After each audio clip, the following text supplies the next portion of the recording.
السلام عليكم ورحمة الله وبركاته، كيفكم يا أصدقائي؟ صلوا على النبي، اللهم صل وسلم وبارك على سيدنا محمد.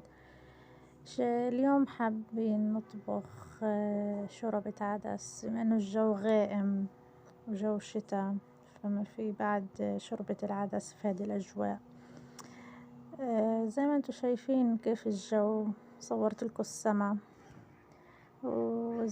غائم جدا، ما بنعرف، يمكن تسقط مطر، الله أعلم.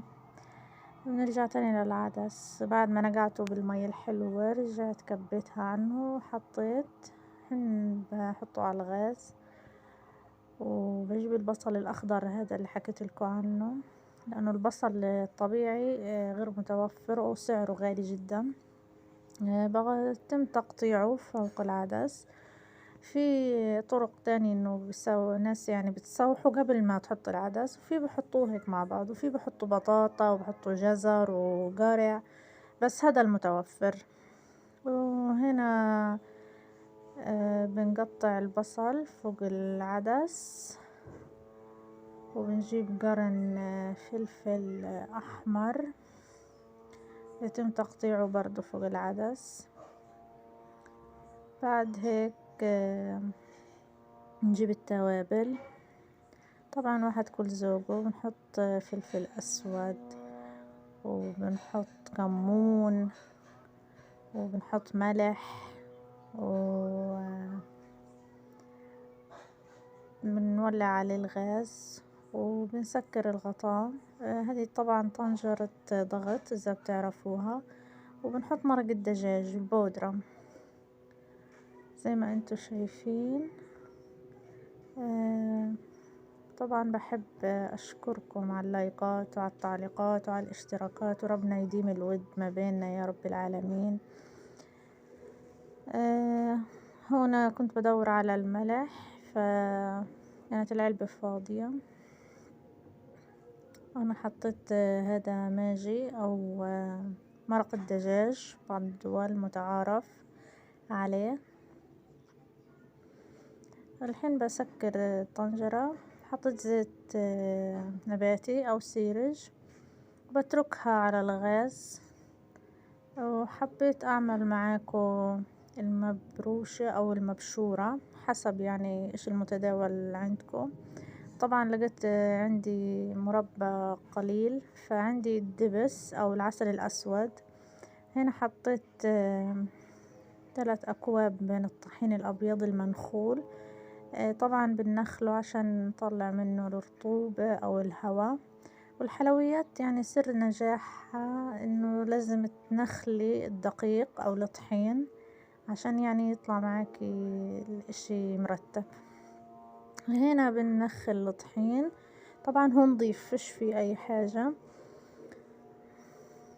وهذا الكوب الأول، نحط الكوب الثاني برضو بنخله، وبضل أنخل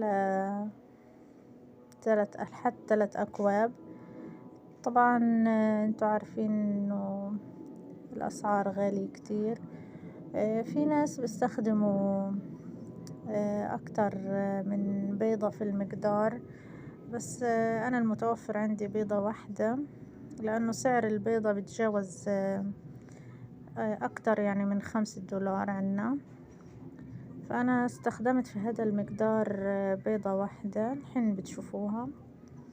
هنا ضليت أنخل وأشوف الطحين نضيف ولا لا. الحمد لله هو نضيف يعني. هنا حطيت زيت نباتي أو سيرج، في ناس يعني بتحط بالكوب، هنا حطينا بالنظر.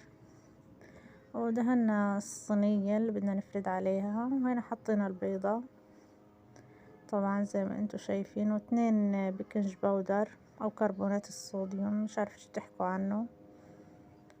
زي ما انتوا شايفين باكوين، 2 باكو.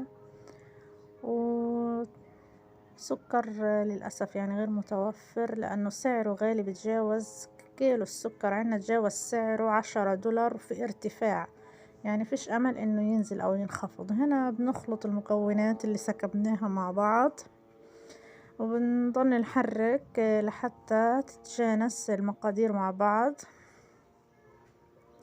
اليوم حبيت اطول لكم الفيديو لانه كتير مشتركين عندي قالوا لي طولي الفيديو، وان شاء الله يا رب ينال اعجابكم. طبعا ما تنسوني من اللايك والاشتراك وفعلوا زر الجرس بعد اذنكم، وتعليقاتكم اللي بتشرح الصدر طبعا ما في بعدها.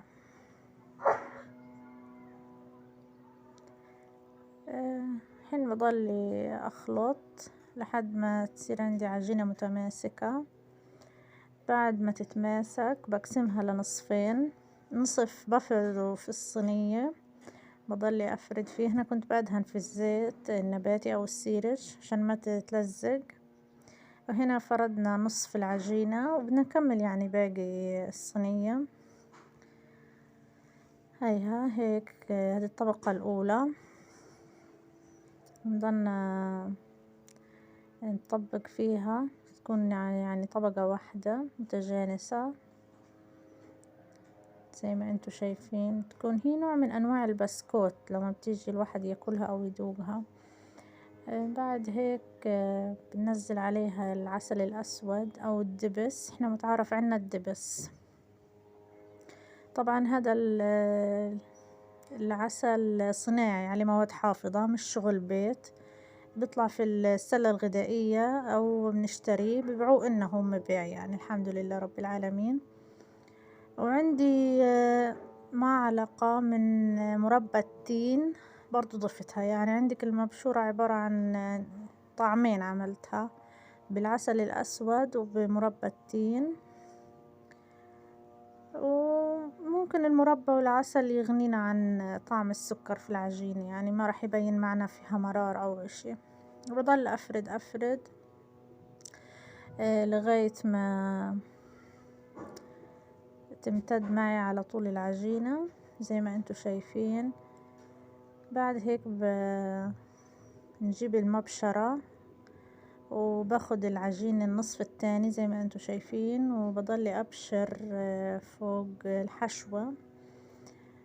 وبكون طبعا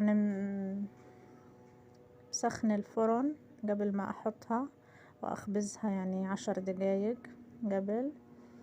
وبضل انزل في فتافيت العجينة زي هيك عشان تصير معانا المبشورة جاهزة.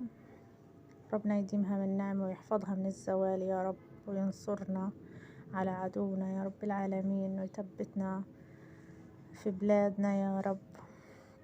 هيك صارت جاهزة معنا المبشورة قبل الخبيز، وإن شاء الله يا رب تنال إعجابكم. ما كنت طولت عليكم، هذه الصورة صورتها قبل دخولها للفرن. وهنا شوربة العدس جاهزة معانا زي ما انتوا شايفين. في ناس بحطوا معها خبز محمص. شكرا لكم، يا رب ينال إعجابكم.